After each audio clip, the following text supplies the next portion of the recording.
మాతృదేవోభవ.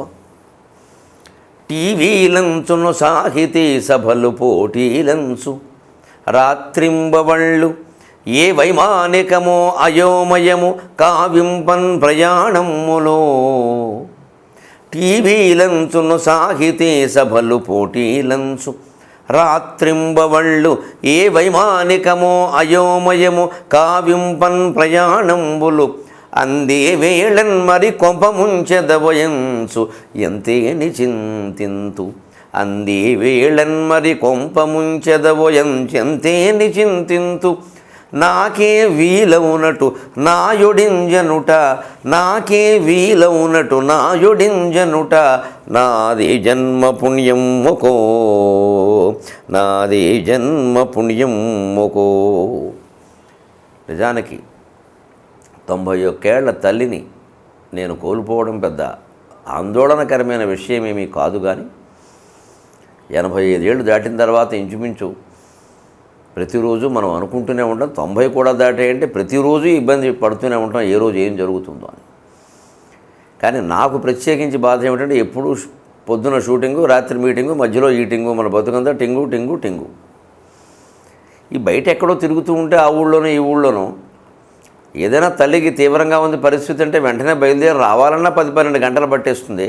ఈ రూపు ఏదైనా జరిగితే అయ్యో చివరి క్షణంలో బిడ్డ లేడే అని ఆవిడకి అనిపిస్తుంది, లేకపోయామే అని మనకు అనిపిస్తుంది. ఇన్నేళ్ళు సేవ చేసుకున్నాం, ఆ క్షణాల్లో లేకపోయామే అని బాధ కలుగుతుంది కదా. భగవంతుడా ఎలాగా అంటే అమ్మవారు నాకు అప్రదిష్ట రాకుండా, ఆందోళన కలగకుండా నేను ఇంట్లో ఉన్న సమయంలో, పైగా మరో గంటలో నేను గౌతమికి బయలుదేరబోతూ ఉంటే 8ంటికి నేను కారు ఎక్కుదాం అనుకుంటూ ఉంటే హైదరాబాదులో 6:30కి జరిగింది ఇది. ఇంకొక గంట ఆలస్యమైతే నేను గుమ్మం దాటేవాడిని. అంతవరకు హాయిగా ఉన్నారు. మధ్యాహ్నం భోజనం చేసింది, పడుకుంది. నేను రామాయణం పురాణం చెబుతుంటే వింది. సాయంత్రం పైగా ఎవరో టీవీలో వాళ్ళు షూటింగ్ కోసం వస్తే వాళ్ళ మీద చెలోక్తులు విసిరింది. వీళ్ళకి ఏం పని లేదు, గొట్టాలు లైట్లు వేసి వస్తూ ఉంటారని. సాయంత్రం కాఫీ తాగింది. అన్నీ బాగానే ఉన్నాయి. ప్రయాణం చేద్దామని అనుకుంటున్నాం. అనుకోకుండా స్నానాల గది నుంచి బయటకు వస్తూ నడవలేకపోతున్నాను రా అంది. ఇలా నేను పట్టుకున్నాను, నా చేతుల్లో వాలిపోయింది. శివానంద లహరి, సౌందర్య లహరి, దక్షిణామూర్తి స్తోత్రం అన్నీ ధైర్యంగా కూర్చుని ఒళ్ళో పడుకోబెట్టుకుని పసిపిల్లకి జోలపాడు పాడినట్టు పాడి పంపించాం అమ్మవారి దగ్గరికి. గుండె ధైర్యంతో తట్టుకుని నిలబడగలిగే ఆ ధైర్యాన్ని కూడా ఆవిడ ఇచ్చింది. టీవీలంచును సాహితీ సభలు పోటీలంచు రాత్రింబవళ్ళే వైమానికమో అయోమయమో కావింపన్ ప్రయాణములు. వైమానికం అంటే విమాన ప్రయాణం, అయోమయం అంటే రైలు ప్రయాణం. ఎందుకంటే అయస్సు అంటే ఇనుము, అందుకని అయోమయం అంటే రైలు పట్టాలన్నమాట. ఏ వైమానికమో అయోమయము కావింపన్ ప్రయాణములు అందే వేళన్ మరి కొంపముంచెదవయంచు ఎంతేని చింతింప నాకే వీలవునటు నాయుడింజనుట నాదే జన్మ పుణ్యముకో. తెలుగు వన్ టీవీ ప్రేక్షక మహాశయులందరికీ సాహిత్యంలో హాస్యం అనే కార్యక్రమంలో 128వ భాగానికి స్వాగతం పలుకుతున్నాం. సంస్కృతంలో ఎంత చమత్కారభరితమైన శ్లోకాలు ఉన్నాయి అంటే దేవతలకు ఉండేటువంటి పేర్లకి విచిత్రమైన అర్థాలు రాగి చమత్కారమైన శ్లోకాలు రాశారు కొంతమంది. ఎవరు రాశారో తెలియదు కానీ మహానుభావులు లోకంలో ప్రచారంలో ఉన్నాయి. కైలాసంలో శివుడు ఒకసారి ఏదో పని మీద బయటికి వెళ్ళి వచ్చాడు. వచ్చి సాయంత్రం ఇంటికి వచ్చాడు. మనకి లోకంలో చూడండి, తరచు వ్యాపారాల్లోనూ ఉద్యోగాల్లోనూ చాలా నిర్విరామంగా ఉంటారు కొంతమంది మగాళ్ళు. వీళ్ళు ఏ రాత్రి 10, 11, 12 ఇంటికి చేస్తారు. అప్పుడు ఒక్కోసారి ఆడాళ్ళ కోపం వచ్చి తలుపు తీని పోండి, మీకు ఎంతసేపు ఎక్కడో కూర్చోవడమే, ఇల్లు అక్కలేదు, బయటికి వెడితే ఇల్లు తెలియదు ఇంకా అని అంటారు. పైగా ఈ మగాళ్ళు కూడా ఎలాంటి వాళ్ళంటే ఇలాంటి సాధారణంగా ఎప్పుడు జరుగుతాయంటే వాళ్ళకి ఏదో ఉద్యోగంలో ప్రమోషన్ ఏదో వస్తుంది, రాగానే స్నేహితులు పార్టీ అడుగుతారు. ఆ వస్తూ దారిలో ఆ స్నేహితుడికి ఆ పార్టీ ఇచ్చేసి పార్టీలో శుభ్రంగా ఆయన మెక్కేసి ఇంటికి వస్తాడు. మరి ఒళ్ళు మండిపోతే పెళ్ళానికి ముందు నీకు పదోన్నతి వస్తే నాకా చెప్పేది స్నేహితుడిగా. ఈలోగా ఇంకోటి జరుగుతుంది, పొలం మీద పుట్రలాగా. ఆ స్నేహితుడి భార్య ఎవరో ఈవిడికి ఫోన్ చేసి మీ ఆయనకి ప్రమోషన్ వచ్చిందిగా పార్టీ ఇస్తున్నాడని చెబుతుంది. ఆవిడకి ఇంకాస్త మంట ఎక్కుతుంది. మా ఆయనకి ప్రమోషన్ వస్తే ముందు నాకు చెప్పకుండా నీ మొగుడికి చెప్పడం ఏమిటి, నువ్వు నాకు చెప్పడం ఏమిటి, ఇవన్నీ ఆవిడతో అనకపోయినా మనసులో బాధే. అటువంటిప్పుడు తలుపు తీరు. ఏ 1 గంటకు వస్తే పో, తెల్లవారులు పార్టీలో ఉన్నావు కదా, వెళ్ళు, వాళ్ళ ఇంట్లోనే పడుకోపో అంటారు. సరిగ్గా ఇలాంటిదే ఏదో కైలాసంలో కూడా జరిగింది. ఎందుకంటే మనం వాళ్ళ స్థాయికి ఎదగలేకపోయినా వాళ్ళని మన స్థాయికి దించేయగలం కదా, మనం గొప్పవాళ్ళు. అందుకని ఒక కవి రాశాడు సరదాకి, అర్ధరాత్రో అపరాత్రో ఇల్లు వెతుక్కుంటూ వచ్చేట శివుడు. పార్వతీదేవి తలుపులు వేసి పడుకుంది. ఏం చూస్తుందో ఒక్క తక్కువ ఆవిడ, లేకపోతే మరి వినాయకుడు కుమారస్వామి వాళ్ళ పనుల మీద వాళ్ళు వెళ్ళారు. అప్పుడు తలుపు కొట్టాడు.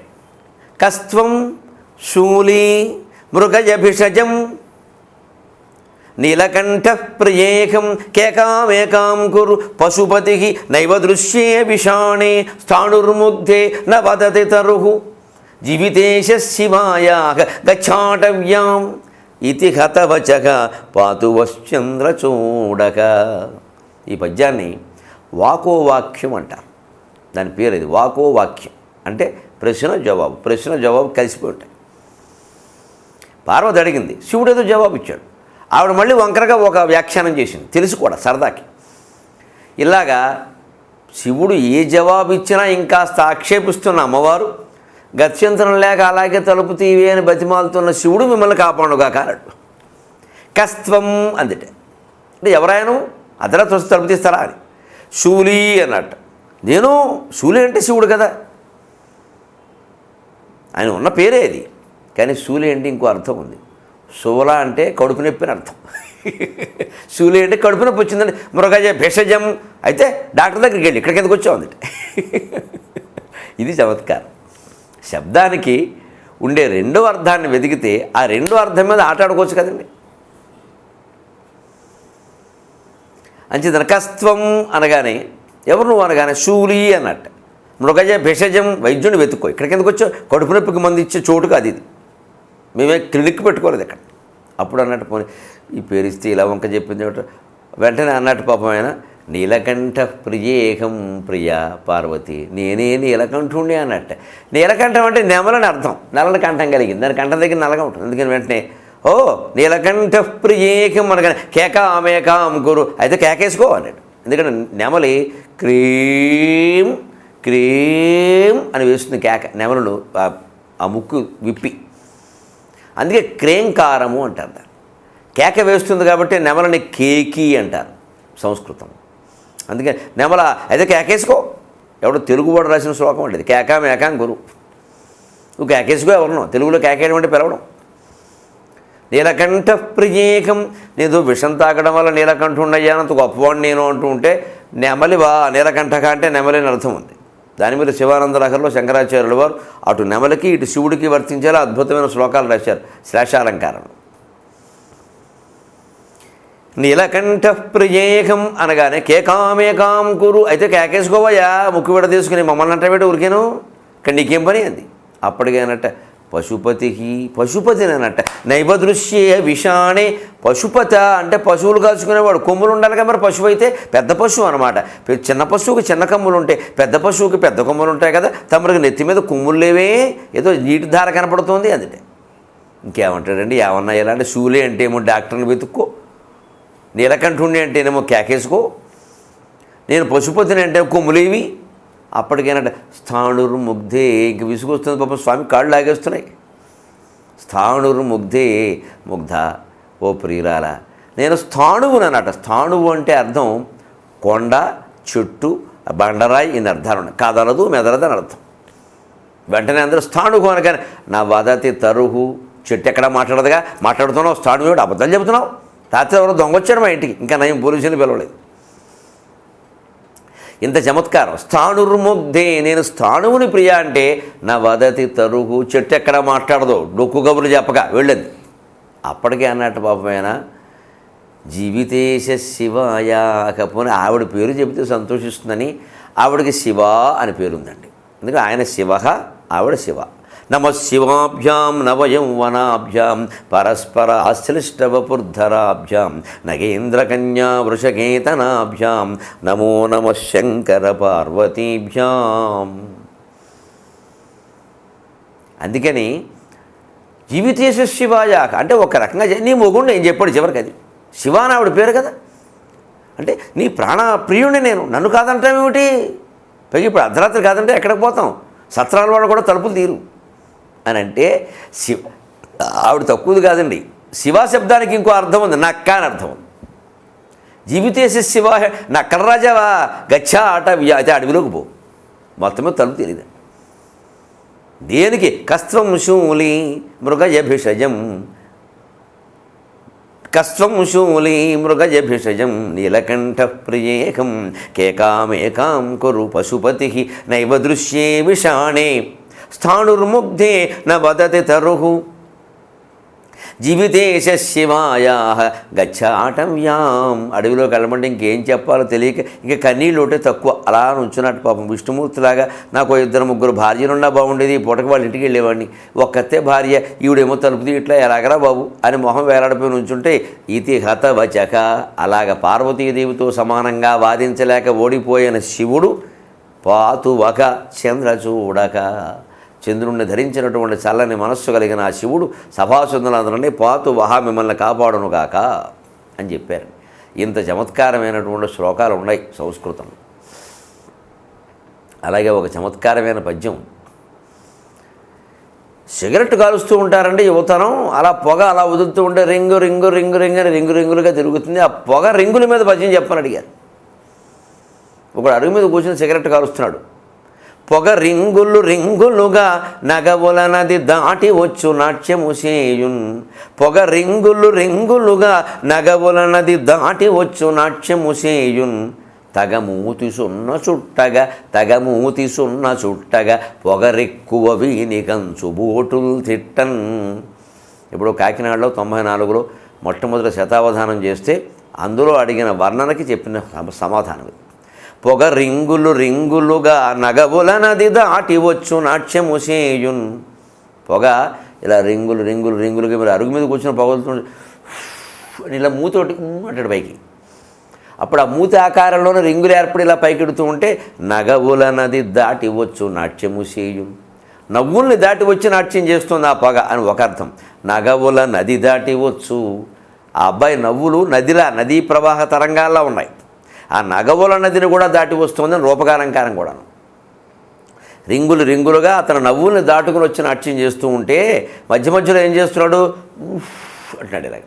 ఆ మూతి సున్న చుడితే ఏమిటి అర్థం అండి? పైగా పల్లెటూళ్ళు ఎలా ఉంటుందంటే సాయంత్రం వేళ ఆడవాళ్ళు నీళ్ళకెడుతూ ఉంటారు.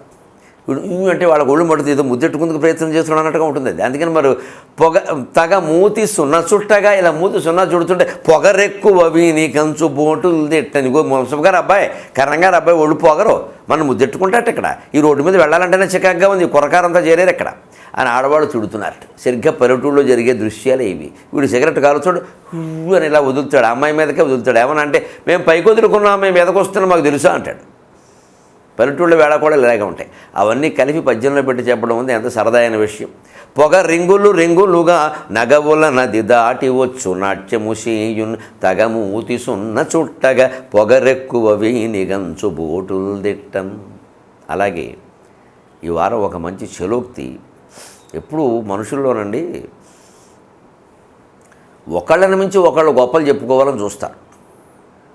ఒకవేళ ఏమైనా అవతల వాళ్ళు మననో మన వాళ్ళనో ఏదైనా అంటే మళ్ళీ దాన్ని సమర్థించుకుందుకు ప్రయత్నిస్తాం. ఈ 2 రకాలు ఉంటాయి. ఇందులోనే ఒక్కోసారి అర్థం లేని మాటలు వచ్చేస్తూ ఉంటాయి అనుకోకుండా. ఎలాగో వల్ల సమర్థించుకోవాలి, లేదా ఎలాగో వల్ల వాళ్ళకంటే గొప్పగా చెప్పాలి అనడం వల్ల అర్థం లేని మాటలు వచ్చేస్తాయి. పూర్వం ఆడవాళ్ళు పిట్టగోడ మీద చెయ్యి ఆనుకుని మాట్లాడుకునేవాడు గంటల తరబడి. నేను అప్పుడు టీవీలు లేవు. పోనీ నవలలు చదువుదామంటే ఎండమూరి వారు కాకపోయినా అప్పట్లో మాదిరెడ్డి సులోచన గారు, ఎద్దనపూడి సులోచనారాయణ వాళ్ళు ఉండేవారు, రాసేవారు. కానీ వీళ్ళకి ఎక్కువ మందికి చదువు లేదు. అందుకే ఆడవాళ్ళ పూర్వం మా చిన్నతనంలో మా అక్కయ్యల వాళ్ళే అనేవారు, ఓ నవల చదువుకునేవాడు చదువుంటే సార్ ఇంకా అంతకంటే ఎందుకనేవారు కాలక్షేపానికి. ఆ నవలను కూడా విచిత్రంగా చదివేవారు. మడత మంచం వేసుకుని మడత మంచం మీద బోర్రా పడుకుని కాళ్ళు పైకెత్తి చదివేవారు. ఇప్పటికీ ఎమస్కో పుస్తకాల మీద అదే భంగిమ. అలా చదవడానికి ఒక పద్ధతి అన్నమాట నవల చదవడానికి. అలా ఉండి ఇక ఈ జన్మకి ఇది లేవదరా అని కొంతమంది అనుకునేవారు. సరే మా పోటీ కుర్రాళ్ళం అదో భంగిమ మళ్ళీ దొరకదా మేము దూరంగా నుంచి మేము ఆవిడ చదివేవాళ్ళం. వాళ్ళు నవలు చదువుతుంటే మేము వాళ్ళని చదివాం. మరి ఇలా పడుకున్న భంగిమ ఎందుకు వస్తాం? వాళ్ళు మమ్మల్ని చూడగా దిక్కుమాలి పనేం లేదు వీళ్ళకి అని లేచేవారు పాపం. ఇప్పుడు ఆడవాళ్ళు అయితే అలా లేవరు, ఇంకాస్త ప్రదర్శిస్తారు. మరి చదువుకున్న సంస్కారం కదా మరి. పాపం వాళ్ళు మంచివాళ్ళు కాబట్టి వాళ్ళు లేచిడిపోయేవాడు. ఆ తేడా ఎప్పటికీ ఉంది. సరే అది అలా వదిలిపెట్టండి. ఈ నవలలు చదువుకునే అవకాశం లేనివాళ్ళు, చదువు రానివాళ్ళు అలాగే టీవీలు ఎలాగూ లేవు, రేడియోలు కూడా ఆ నీళ్ళలో ఉండేవి కావు. వాళ్ళు ఏం చేసేవారు, సాయంత్రం 3 అయ్యాక ఈ ఇల్లాలు ఆ ఇల్లాల పెట్టగోడ దగ్గర చేరేవారు. దాన్ని పెట్టగోడని అనేవారు. అందుకే 2 పెట్టలు చేరతాయి కదా మరి, అదొకటి. పైగా పెట్టగోడ అంటే సగం గోడ అని అర్థం. ఆ ఇంటి చుట్టూ ఉండే గోడ మరీ ఎత్తుగా ఉండేది కదా, దొంగలు వచ్చి దూకేస్తారు, ఈ భయాలు లేవండి అప్పుడు. అది ఊరికే ఎందుకంటే అవసరమైతే ఆ పెట్టగోడ ఎక్కి చెట్టుకుండే మామిడికాయలు కోసుకునేవారు, అలా ఉండేది. ఆ గోడ దగ్గరకు వచ్చి ఆ ఇంటావిడ ఈ ఇంటావిడ ఇలా పెట్టేవారు చేతులు. ఇక అవి మళ్ళీ 5ంటికి మగాళ్ళు వచ్చే వేళ అయింది, మళ్ళీ మా ఆయనకి అసలే కోపం ఎక్కువ అని లోపలికి వెళ్ళేవారు. అంతవరకు 2 గంటలు ఆకాశ పురాణం, లోకాభిరామాయణం, ఇల్లాలి ముచ్చట్లు, ఈ మాటలన్నీ అక్కడే వచ్చాయి. ఇంకా మొత్తం ప్రపంచం అంతా అక్కడ ఉండి చివరికి ఏం చెప్పుకుంటే ముందు లేవదినా పొయ్యి మీద ఏదో మాడిపోతే ఆ లోపలికి వెడతారు. రోజు చెప్పుకోవడమే ఇలాగ. ఈ సంసారం అంతా అందులోకి వెళ్ళిపోయింది, ఆ సంసారం అంతా ఇందులోకి వచ్చింది. పరిష్కారమైన సమస్య ఒక్కట్లేదు. మళ్ళీ మర్నాడు అదే 3 గంటలకు అదే రేడియోలో అదే అలవరసల మీద ఇదే ప్రసారం ప్రారంభం. అంతవరకు సెలవు మీనాక్షి పొన్నదురై అని ఇలా ఉండేవి.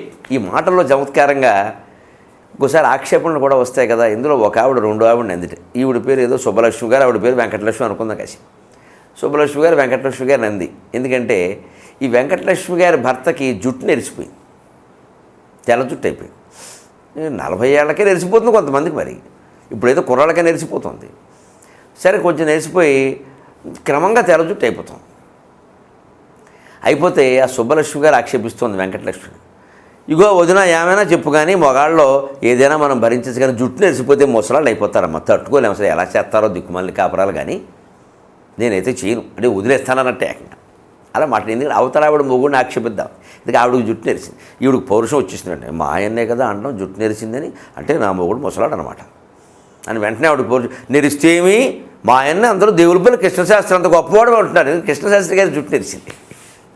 అయితే కృష్ణశాస్త్రి గారి గొప్పతనం జుట్టు నెరవడం కాదు కదా, ఆకులో ఆకునై పువ్వులో పువ్వునై అని మహానుభావుడు ఎన్ని పాటలు రాశారండి. కృష్ణపక్షం కావ్యాలన్నీ ఏమైనాయి, కానీ మహానుభావులు ఎవరైనా మనకు తెలుసున్న విషయాలే మాట్లాడుకుంటాం వాడి గురించి. వాడు ఇప్పుడు విశ్వనాథ సత్యనారాయణ గారి గురించి ఎక్కడ మీరు ప్రస్తావన రానివ్వండి, ఆయన ప్రస్తావన రాగానే నేను ఆశ్చర్యపోతూ ఉంటాను. నేను ఈ మనుషులకి ఇంతకంటే ఏం తెలియదా అని రాగానే అంటారు, ఆయన అండి శాలువా ఏదో ఇస్తే ఓసారి మా ఆవిడ ఒడియాలంటే పెట్టుకుందుకు బాగుందన్నట్టు కదా అని చెబుతారండి. మహాసభల్లో పండితులు కూడా ఇదే మాట.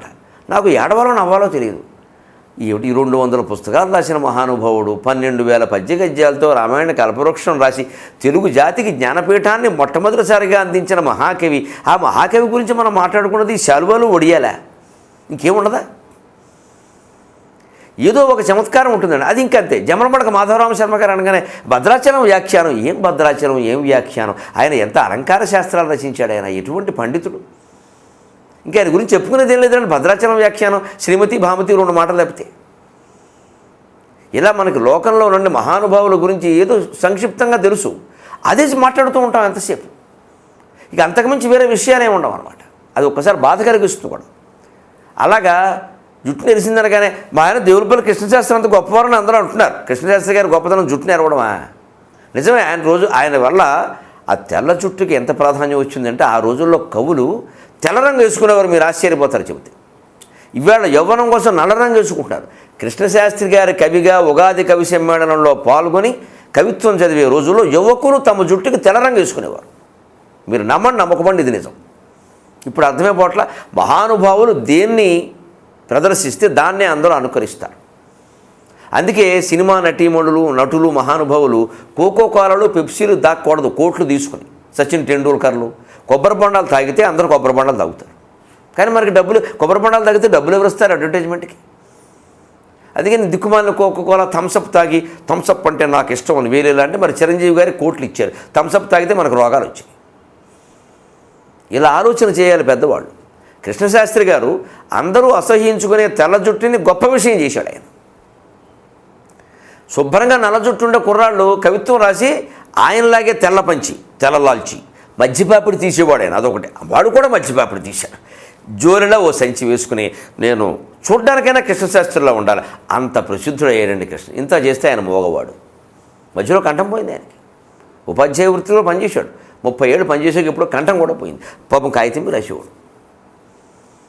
అలాగా ఆయన తెల్ల జుట్టు కూడా ప్రసిద్ధమైంది. అందుకని ఈవిడికి ఆ తెల్ల జుట్టు కూడా తెలుసు. అందుకని పోతేమి మా ఆయన తెల్ల జుట్టు అయితే మీకే కృష్ణశాస్త్రి అంత గొప్పవాడు అని అంటే ఈవిడ అనుకుందిట ఇప్పుడు అత్యవసరంగా వీళ్ళ ఆయన్ని కూడా ఎవరో గొప్పవాడిని చేయాలి, ఎందుకని గొప్పవాళ్ళు ఎవరైనా వెతికింది. జిడ్డు కృష్ణమూర్తి గారు గుర్తొచ్చాడు ఈవిడికి. అయితే ఆయన ఎందులో గొప్పవాడు తెలియదు, కృష్ణశాస్త్రి గారు ఎందులో గొప్పవాడు ఆవిడకి తెలియనట్టే జిడ్డు కృష్ణమూర్తి గారు మహాతత్వవేత్త, ప్రపంచ ప్రసిద్ధ తత్వవేత్త, జీకే ఫౌండేషన్ బ్రహ్మాండంగా ఉంది. అవన్నీ తెలిస్తే కదా జిడ్డు తెలుసు ఈవిడికి. జిడ్డు అంటే నూనె జిడ్డు అనుకుంది ఆవిడ. ఏమిటో నిజమే, మా ఆయన కూడా తలంట పోసుకునే ముందు శుభ్రంగా ఒళ్ళంతా నూనె రాసుకుని కూర్చుంటే మొన్న ఎవరో వచ్చేలాగే అచ్చం జిడ్డుకి ఇష్టమూర్తిలా ఉన్నా. ఈ దృష్టిలో జిడ్డు అంటే ఒళ్ళంతా జిడ్డు అనమాట. అది ఆయన ఇంటి పేరు, ఆయన తత్వవేత్త. ఆ జిడ్డుకి ఆయనకి సంబంధం లేదు. నిజానికి ప్రపంచానికి పట్టిన జిడ్డును వదిలించిన మహానుభావుడు ఆయన. ఇవి తెలియవండి.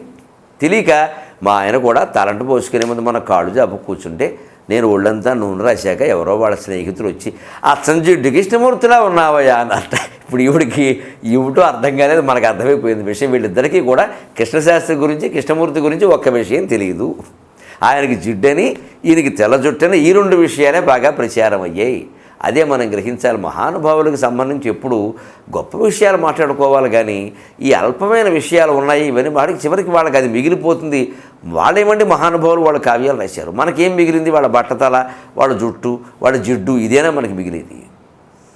మహానుభావుల గురించి ఎప్పుడు మహత్తరమైన విషయాలే మాట్లాడుకుంటే అవి మన జీవితాలకి చాలా గొప్ప సంస్కారాన్ని అందిస్తాయి. మరిన్ని చమత్కారాలతో మళ్ళీ వారం కలుద్దాం. అంతవరకు తెలుగులో మాట్లాడదాం.